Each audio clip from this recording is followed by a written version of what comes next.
Now let's cover a topic that a lot of people seem to be very paranoid about, and that's giving away free cards. Throughout all the sections in the series, I stress the importance of protecting your stack in favor of protecting the pot. As a result of this philosophy, you're going to end up allowing your opponent to see some free cards.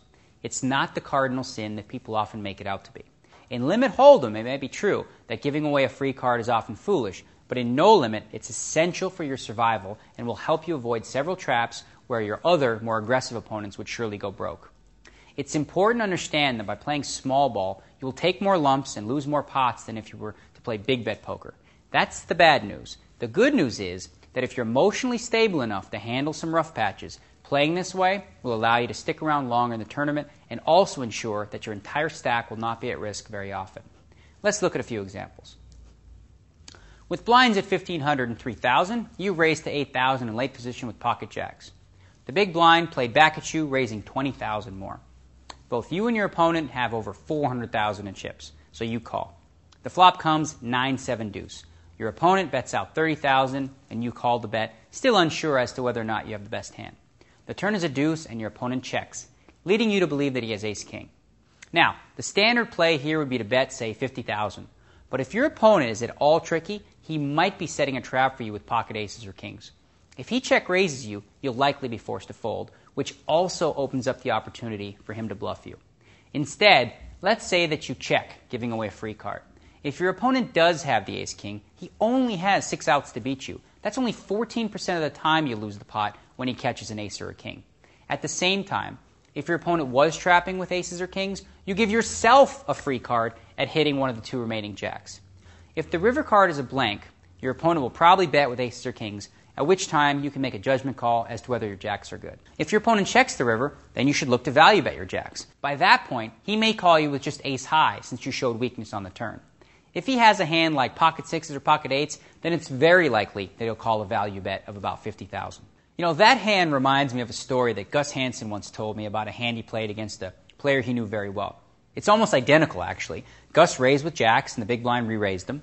Gus knew that he was a tight player and probably had ace-king or a better pair, so he decided to just call and see what the flop was. The flop was 7-deuce-3, and the player checked to Gus. Knowing his player, Gus was still suspicious that opponent was setting a trap for him, so he checked behind him. The turn card paired the deuce, and once again his opponent checked. Now, based on Gus's read, he didn't think this guy would check twice with aces or kings, so he felt the guy must have ace-king.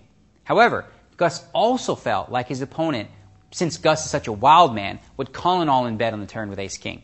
Gus also believed, though, that if he checks the turn and bets the river, his opponent would call with ace-king high, whether he made a pair or not. So, rather than risk a 14% chance of going broke on the hand, Gus decided to check what he knew to be the best hand. That way, if an ace or a king hit the river, Gus could evade being eliminated from the tournament. At the same time, it wouldn't cost him any value since his read led him to believe that he could get all this guy's chips on the river when there was no risk of being outdrawn.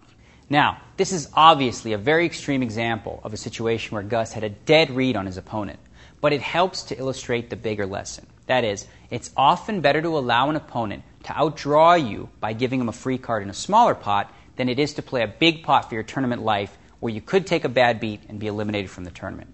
A lot of poker theorists are going to strongly disagree with what I've just said, claiming that the best approach is to maximize your equity in each hand you play. But there are other considerations to think about. Namely, if you're doing great in a tournament, chopping away at small pots, and you think you'll be able to continue to do so, why would you risk even a 14% chance of going broke? Surely, getting all your money in as a 4-to-1 favorite isn't a bad thing, but if there is an alternate that helps you avoid risking your whole stack, you should consider making what, for all intents and purposes, is the weaker play. This is a concept that's hard for a lot of people to wrap their head around. Tournament poker is different from playing in a cash game. When you play for money, all that matters is that you make the right play and get the highest expected value. Well, in a tournament, your expected value is directly tied into the likelihood of you going broke and being eliminated from the tournament. It's the reason you always hear the pros say they want to avoid coin flips. It's the reason why a player like Phil Hellmuth might fold pocket tens against the player who he feels has ace-king, despite the fact that he's a 57% favorite.